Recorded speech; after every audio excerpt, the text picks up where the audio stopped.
이솝 우화 중에 엄마 개와 아기 개란 제목의 이야기가 있습니다. 엄마 개와 아기 개가 어느 날 해변을 거닐고 있습니다. 엄마 개가 보니까 아기 개가 옆으로 걷고 있어요. 그래서 깜짝 놀라서 너는 왜 옆으로 걷냐, 똑바로 걷지 않고. 그러면서 똑바로 걸으라고 자꾸 가르쳐 주었습니다. 근데 연습을 해도요, 똑바로 걷고 싶은데도 안 되고 자꾸 옆으로 가는 거예요. 그래서 할 수 없이 엄마 개가 똑바로 걷는 것이 어떤 것인가 시범을 보이기 시작했습니다. 그래서 엄마 개가 똑바로 걸었다는 것 아닙니까? 근데 그것을 보고 아기 개가 하하 깔깔깔 웃으면서 뭐라고 하냐면 엄마도 옆으로 걷잖아 하고 끝나는 내용입니다. 개는 항상 옆으로 걷습니다. 인간은 어떻습니까? 나는 나의 인생길을 어떻게 걸어가고 있습니까?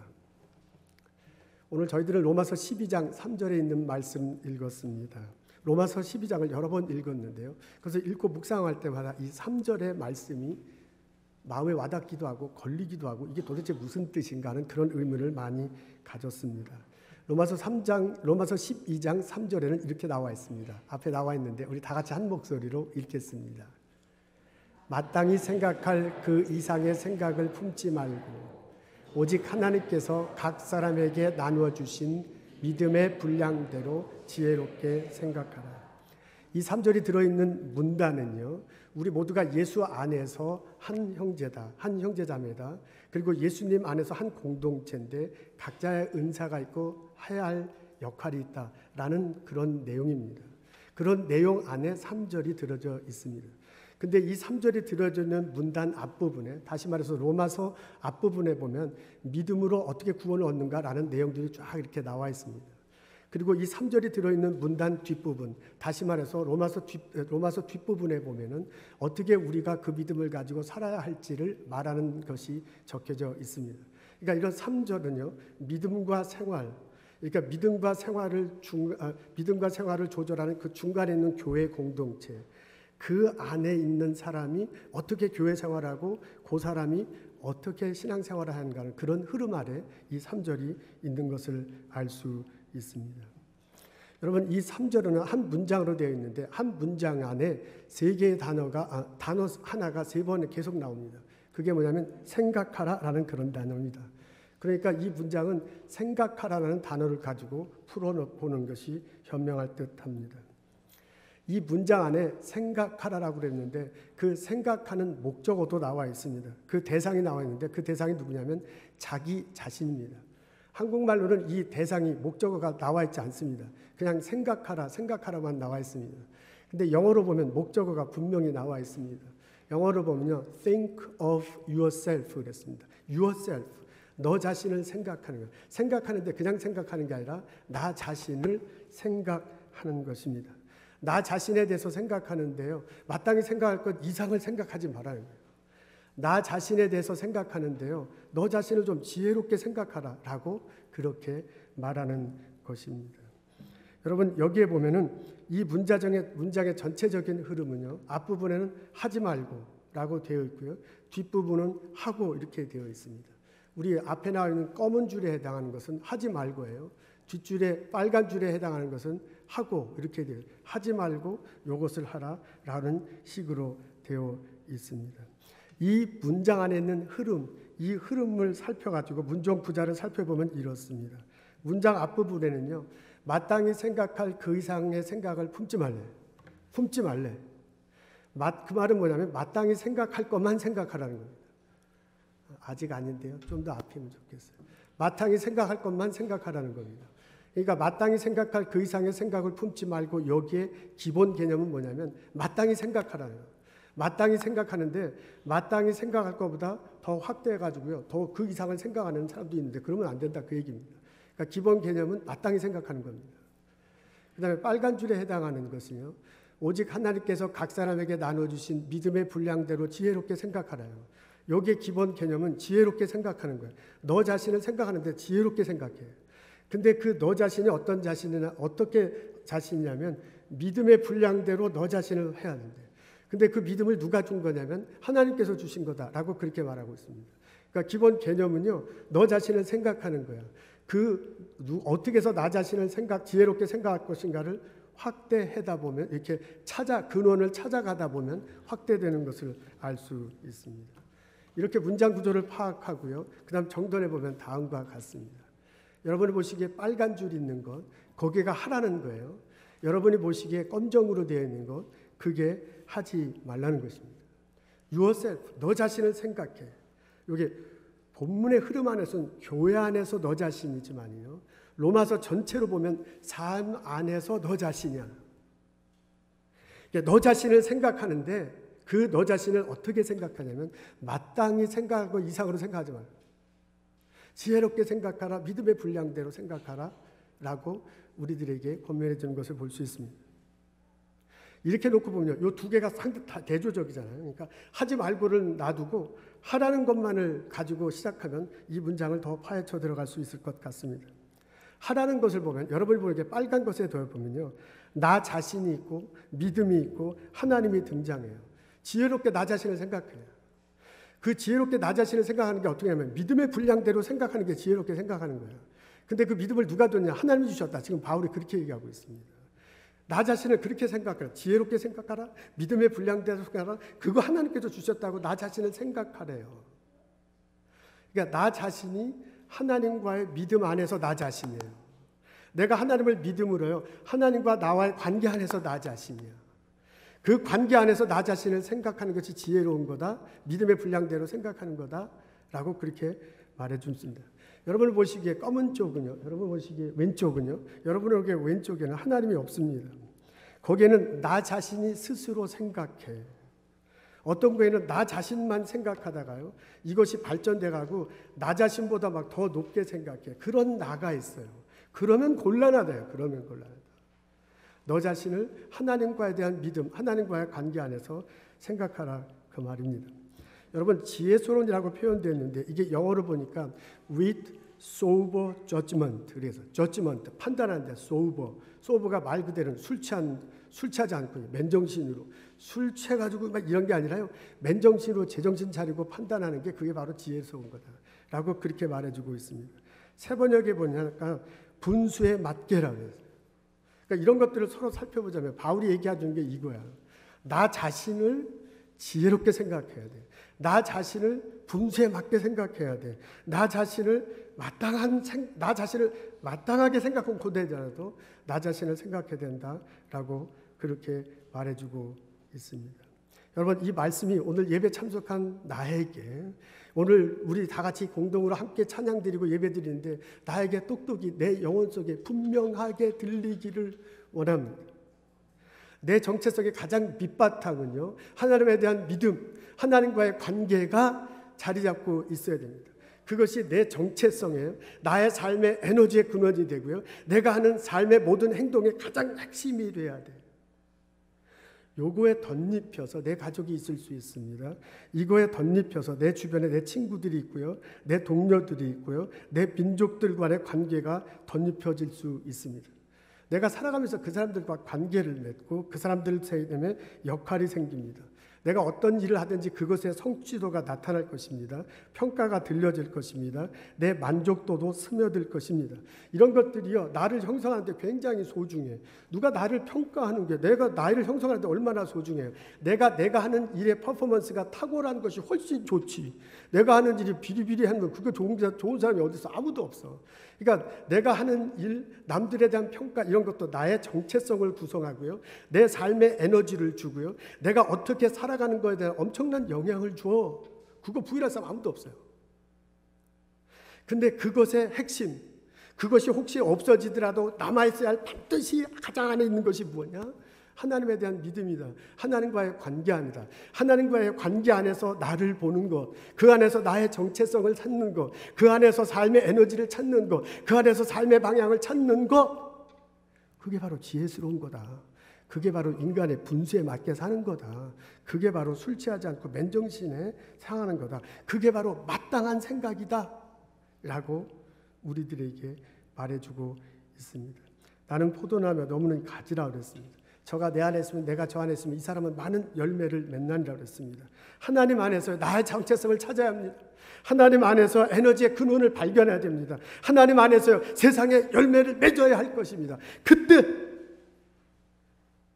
확실하고 건강하고 영향력 미치는 나의 정체성을 발견하고 이 세상을 살아갈 수 있습니다.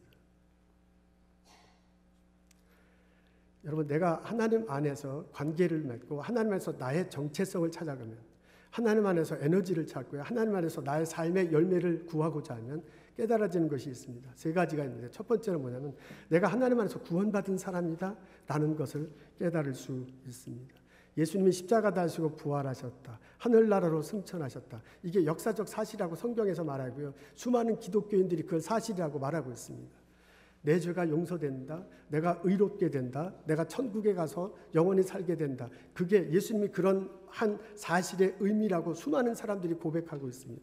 그것을 듣고요, 그것을 믿고요, 그것을 입으로 시인합니다. 이런 사람들에게 구원의 길이 열어집니다. 그래서 로마서 10장 9절에 보면 내가 만일 내 입으로 예수를 주로 시인하며 또 하나님께서 그를 죽은 자 가운데서 살리신 것을 내 마음에 믿으면 구원을 얻으리라 라고 그렇게 로마서를 통해서 바울이 말해주는 것을 볼 수 있습니다.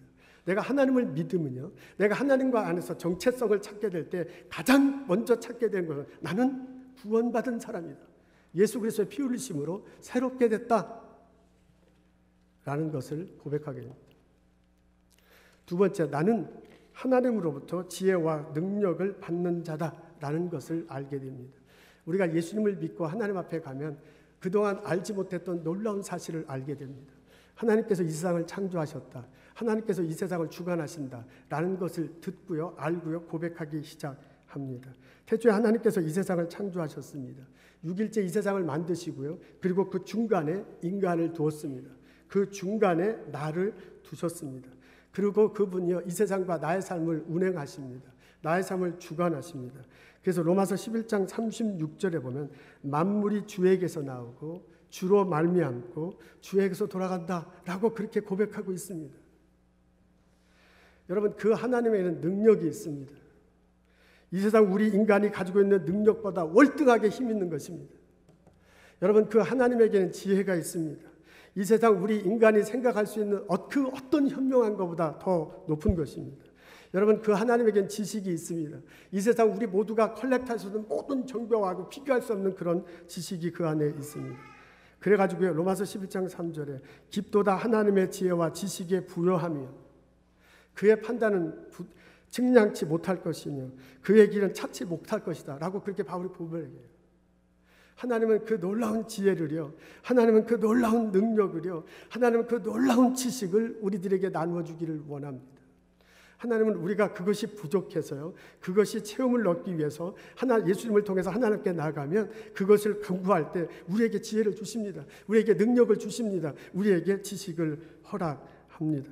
그래서 성경에 보면 뭐냐면은 너희 중에 지혜가 부족하거든 모든 사람에게 후히 주시고 꾸짖지 아니하시는 하나님께 구하라 그러면 주시리라. 오직 믿음으로 구하고 조금도 의심치 하지 말아요. 믿음으로 구하는데 조금도 의심치 않고요, 나에게 지혜가 필요합니다, 지혜를 주옵소서. 내게 능력이 필요합니다, 능력을 주옵소서. 내게 지식이 필요합니다, 지식을 주옵소서. 구할 때 하나님께서 주시겠다라고 우리들에게 말해주는 소리를 들을 수 있습니다. 하나님의 것이 나의 것이야. 나는요, 지식을 받은 자라고요, 지식을 구한 자, 지혜를 얻은 자고요, 지혜를 능력을 얻은 자입니다. 세 번째, 우리가 하나님 안에서 관계를 형성하면요, 내가 축복의 통로라는 것을 알게 됩니다. 하나님께서 나를 통해서 이 세상을 날마다 나아지기를 원합니다. 하나님이 나에게 뭐라고 얘기하면 나가서 복음 전하라고 그랬습니다. 우리가 예수를 믿으면 영혼이 잘 나고 범사가 잘 된다고 그렇게 고백하고 우리가 살아요. 우리가 날마다 그분이 주시는 에너지로 날마다 새로워지면서 산다고 그래. 내가 그렇게 살아. 그렇다면요, 내가 그리스도 안에서 열매를 맺으면, 내가 그리스도에 접해 있고요, 내가 그리스도 안에서 열매를 맺고 있다면 그 열매를 누군가가 따먹을 수 있어야 돼. 그 열매를 누군가가 옆에 있는 사람이 행복해야 돼. 내가 정말 예수 믿는 사람이라면 나 때문에 이웃이 행복해야 돼요. 나 때문에 회사가 나아져야 돼요. 나 때문에 학생들이 나보다 더 잘 돼야 돼요. 나 때문에 연구소가, 내 일터가 점점 더 나아져야 돼. 그게 하나님께서 우리들에게 원하시는 거예요.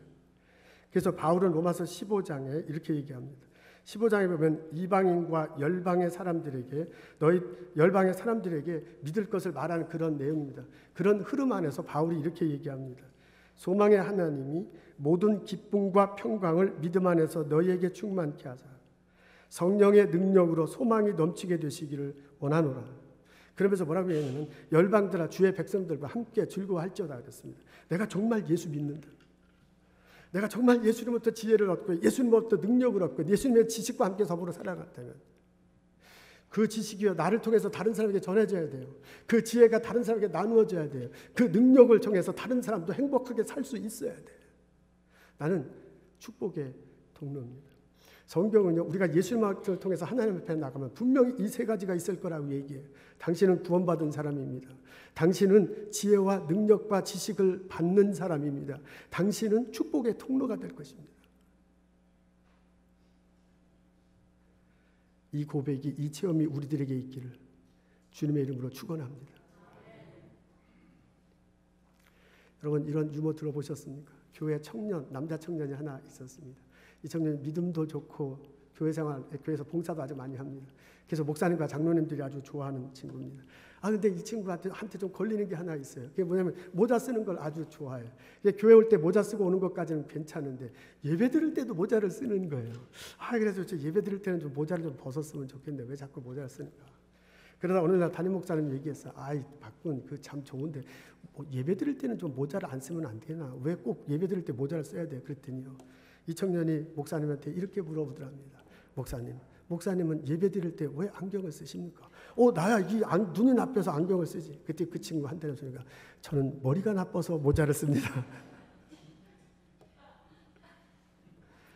사람들이 살아가면 나는 하나님부터 구원을 얻은 사람이다. 나는 지식을 받고 능력을 받은 사람이다. 나는 축복의 통로다. 우리 성경에 보면 분명히 우리들에게 얘기해 주고 있습니다. 그리고 우리들 교회 안에서 많은 사람들이 그렇게 권면하고 저도 지금 이렇게 얘기하고 있습니다. 근데 참 이상하게요. 그게 잘 안 들리나 봐요. 아니면 이렇게 귀로는 알겠는데 이렇게 마음속에 와닿아서 그런 건지. 아니면 진짜 이 청년 말대로 머리가 나빠서 그런 거지. 근데 우리 보스턴에 있는 사람은 전 세계에서 가장 머리 좋은 사람들 다 여기 있잖아요. 우리 교우들 얼마나 머리가 좋아. 이게 머리가 나빠서 이게 마음속에 안 닿는 건 아닐 거야. 왜 그럴까요? 분명히 하나님께서 구원을 주셨어요. 분명히 하나님께서 구할 때 지식과 능력과 지혜를 주신다는, 분명히 내가 축복의 통로 된다고 얘기하는데 그게 귀로는 들리는데 머릿속에, 내 가슴 속에 남아있어서 나를 뛰게 하지 못합니다. 그래서 때때로 우리는 교회 안에서 그런 소리를 듣지만, 성경을 읽으면서 그것을 확인하지만 나의 삶 속에는 다른 생각과 행동, 다른 생각으로 나 자신을 아이덴티피케이션을 해요. 그리고 행동하는 것을 봅니다. 이 중에서 가장 잘 나타나는 것이 하나님 없이 자신을 생각하는 것입니다.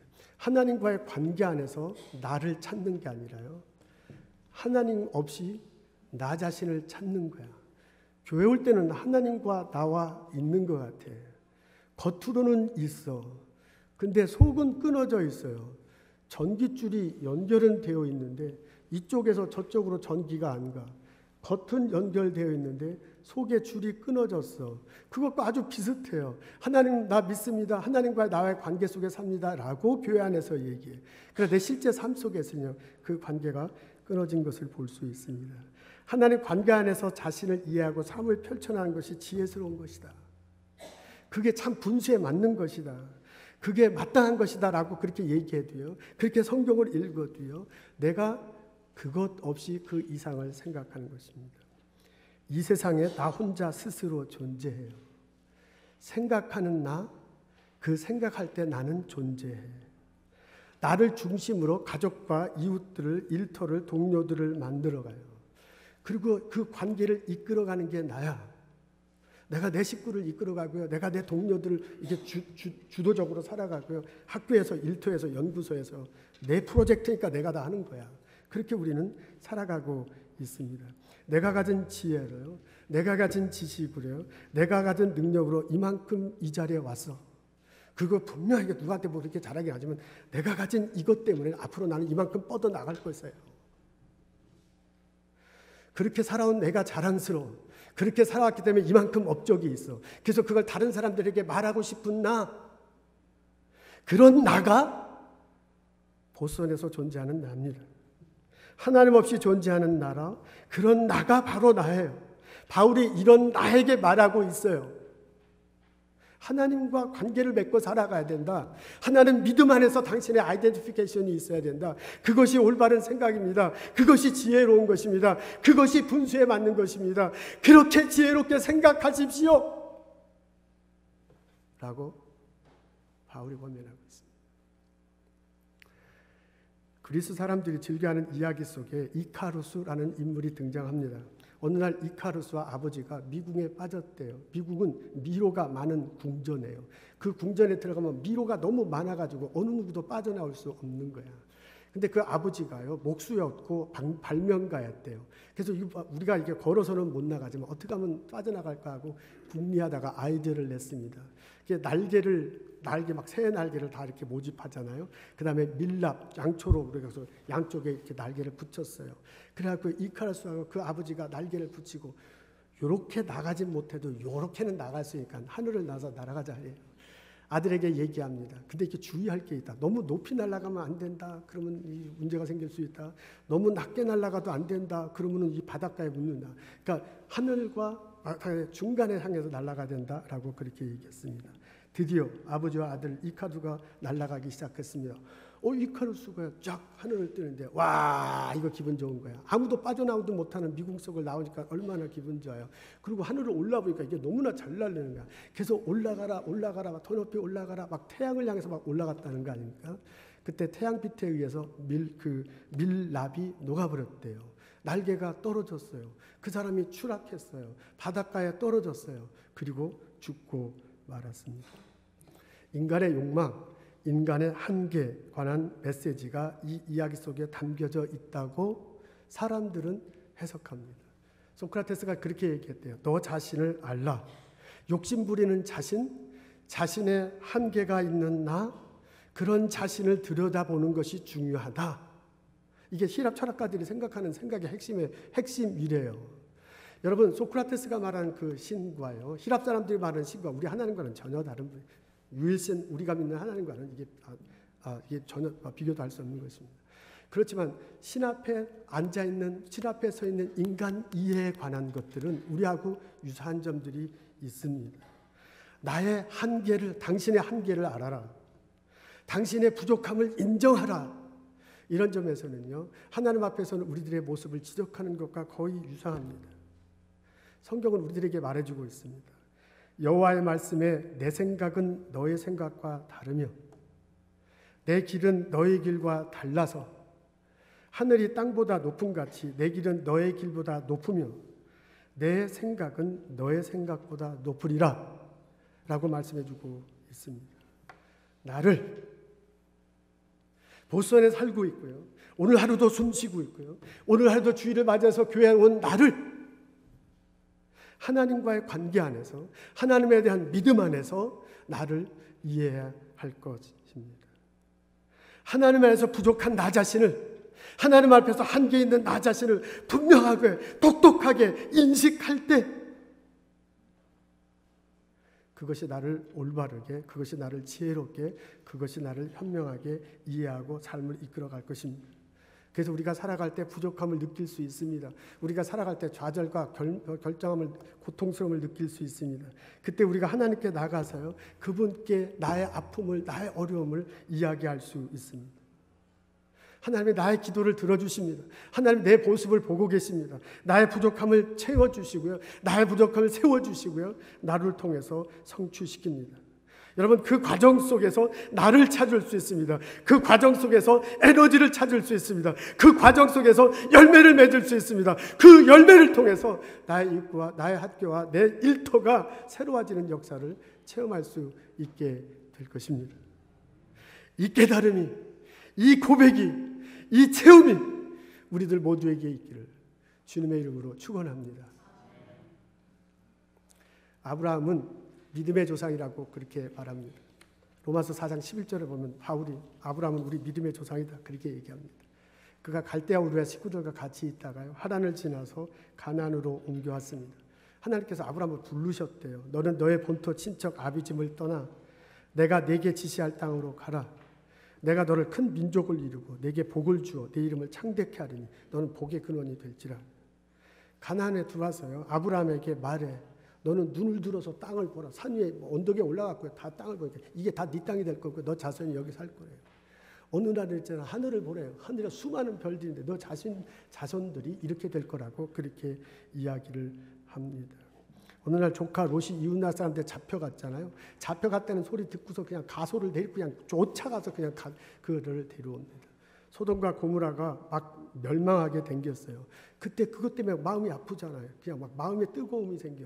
계속 막 그게 사람 숫자가 점점 나중에 의인 10명만 있어도 그냥 이렇게 안 해주 이거 멸망시키지 않으면 안 되겠습니까? 하나님과 그냥 기도하면서 그걸 협상하는 장면을 볼 수 있습니다. 여러분 아브라함 스토리가 쫙 적혀져 있는데요. 이런 식으로 아브라함을 보잖아요. 이분은 진짜 우리들의 조상이야. 그 다른 표현을 하자면 오늘날로 얘기하면 리더라는 거거든요. 그 사람은 진짜 출중한 리더입니다. 그 사람은요 비전도 있고요. 그분은 남과 다른 창의성도 있어. 이쪽에서 막 이쪽으로 오니까 아웃 오브 박스하라 디프런 다른 시선으로 보내잖아요. 이건 뭐 완전히 나고요. 비전도 있고요. 다른 시선도 있고요. 열정도 있고요. 그 따르는 사람들에 대한 그 컴패션도 있고요. 탁월한 지도자가 이런 사람입니다. 그러니까 이분은 정말 우리들 믿음의 조상이 될 만한 충분한 자격을 갖고 있습니다. 근데 그건 우리들 얘기지, 우리들 믿는 사람들의 얘기죠. 성경을 전혀 믿지 않는 사람이 그냥 이거 한 문학서적이다, 한 역사서로 본다면 아브라함은 그런 면만 있는 것이 아닙니다. 그분에게는요 또 다른 면들이 참 많이 있습니다. 지도자로서 저런 모습을 보이면 안 되는데 그런 것들이 참 많이 있습니다. 여러분 떠나라고 해서 아무런 대책 없이 떠나는 사람이 어디 있습니까? 가족들 다 내리고 어느 날 갑자기 한국에서 미국 가자. 아무런 비행기 표값도 없는 사람이 그냥 간다는 거 그런 것과 똑같거든요. 죽을 상황이 됐으니까 이 사람은 내 마누라가 아니고 내 누이입니다 라고 말하는 사람이 어디 있어요? 아무리 그래도 그렇지. 하나밖에 없는 아들 바치라고 그러니까 안 말하라고 와서 막 자기 하나밖에 없는 아들을 바치는 모습이 어디 있습니까? 여러분요 이런 모습들을 볼 때 이 사람이 정말 지도자일까? 이 사람을 믿고 내가 따라갈 수 있을까? 이 사람이 정말 우리들의 믿음의 조상일까? 절대 그렇지 않습니다. 여러분 아브라함에는 누가 봐도 탁월한 리더십이 있습니다. 아브라함에게는 누가 봐도 저런 리더를 따라가면 안 돼. 저거 곧 다 죽는 거야 저러면. 이 두 가지가 그대로 있는 것을 볼 수 있습니다. 근데 왜 이분을 우리들의 조상이라고 하냐면 이분의 믿음 때문에 그렇습니다. 이분은요 믿음 하나 가지고 믿음 안에서 자기의 정체성을 찾고요, 믿음 안에서 하나님과의 관계를 찾고요, 믿음 안에서 자신의 삶의 방향을 정합니다. 출중한 리더십이 보여가는 여러 가지 행동이요 자기 아이디어가 아니에요. 자기가 비전이 있어서요, 자기가 아웃 오브 박스에서요, 자기가 새로운 눈으로 봐가지고 이렇게 나가자 한 게 절대로 아니야. 하나님께서 그렇게 하라니까 그렇게 한 거예요. 여러분 이거 참 부족한 리더십을 보이는 거예요. 자기 자신이 부족해서 그런 것도 있고요. 어떤 것들은 하나님께서 그렇게 하라니까 그냥 한 거예요. 우리가 평가할 때는 이 사람은 출중한 리더십을 이 사건에서는 보인다. 우리가 평가할 때는요 저런 형편없는 리더다라고 그건 우리의 평가예요. 근데요 출중한 리더십을 보이든 간에 아주 푸한 것을 보이든 간에 아브라함에게 그게 아무런 차이가 없어. 아브라함은 왜 출중한 리더십을 보였냐? 하나님께서 그렇게 해놨기 때문에 한 거예요. 아브라함이 왜 이렇게 부족한 리더십을 하나님께서 그렇게 하라는 거 한 거예요. 이 사람에게는요 내가 하나님과의 관계가 있느냐, 하나님의 믿음이 있느냐라는 것이 더 중요했어요. 하나님이 가라 그러니까 가는 거고요, 하나님이 이렇게 하라고 하는 이렇게 한 거예요. 하나님에 대한 믿음 안에서 자신의 관계를 찾고, 하나님에 대한 믿음 안에서요 삶의 에너지의 근원을 찾고요, 하나님 믿음 안에서 이 세상의 열매를 찾아간 것을 볼 수 있습니다. 그래서 이분을 믿음의 조상이다 라고 말하고 있습니다. 여러분 머리 좋은 우리가 생각할 때, 보스턴에서 치열하게 살아가는 우리가 생각할 때 이 믿음은 이해가 안 가, 이렇게 할 수가 없어, 어떻게 아들 갖다 바쳐요, 이건 말도 안 돼. 우리가 생각할 때 이 사람은 단순하고 무식해. 근데 놀라운 것은요 그 단순하고 무식한 믿음 안에서 그것을 근거로 해요 하나님이 아브라함을 세워주시고 아브라함의 정체성을 살려주시고 그에게 부족할 때 지혜를 주시고 그에게 모자랄 때 능력을 주시고 그에게 지혜를 줘서 그로 하여금 이스라엘 민족을 이끌었다는, 그를 믿음의 조상으로 만들었다는 것입니다. 그 사람을 통해서 세상이 변화되는 것을 볼 수 있습니다. 하나님은 나에게도 똑같은 것들을 요청하시고 말씀해주고 계십니다. 나의 믿음의 분량만큼 나의 정체성이 분명히 살아갈 것이고, 나의 믿음의 분량만큼 삶의 에너지가 터져나올 것이고, 나의 믿음의 분량만큼 내 주변의 사람들의 열매가 맺고요, 그것의 삶이 변할 것입니다. 여러분, 콜라를 마실 때는 빨대 요거 주잖아요. 하고 마시는 거예요. 그 빨대 구멍 굵기만큼 콜라가 내 입속에 들어와. 근데 어때요? 가끔 얼음이 딱 막히면 하다가 안 두르잖아요. 믿음이 그만큼 있으면 그만큼밖에 하나님과의 연관이 적을 것이고, 하나님과의 관계 속에서 오는 것이 그것밖에 안 될 겁니다. 여러분 가본 적은 없지만 알래스카 같은 데 보면 막 커다란 송유관이 있대요. 기름 보내는 거. 얼마나 큰지 굉장히 크다는데, 만일 하나님과의 나와의 관계가 그렇게 커다란 송유관처럼 그렇게 연관되어 있다면, 하나님께서 오시는 구원의 사랑이, 하나님께 오시는 지식과 지혜와 그 능력이 내게 그만큼 올 것입니다. 그리고 나를 통해서 놀라운 삶의 열량이 맺히게 될 것입니다. 믿음의 분량만큼 나의 삶은 변합니다. 내 주변의 사람들의 삶이 편하게 될 것입니다. 예수 그리스도를 믿고 예수님 앞에 나아가십시오. 하나님과의 관계 안에서 나 자신을 찾으십시오. 나의 한계와 부족함을 인정하고 하나님께 구하십시오. 그것이 마땅합니다. 그것이 지혜로운 것입니다. 그것이 인간으로서 분수에 맞는 삶의 태도입니다. 하나님께서 나의 부족한 지혜를 채우실 것입니다. 하나님께서 나의 부족한 능력을 더 더하게 하실 것입니다. 하나님께서 바닥난 나의 지식을 풍성하게 해줄 것입니다. 그래서 나와 내 가족과 내 일터가 살아나게 될 것입니다. 바울이, 하나님의 바울을 통해서, 하나님이 바울이 쓴 성경을 통해서 하나님의 이 시간 목사님의 설교를 통해서 내게 말하고 있습니다. 믿음의 분량대로 생각,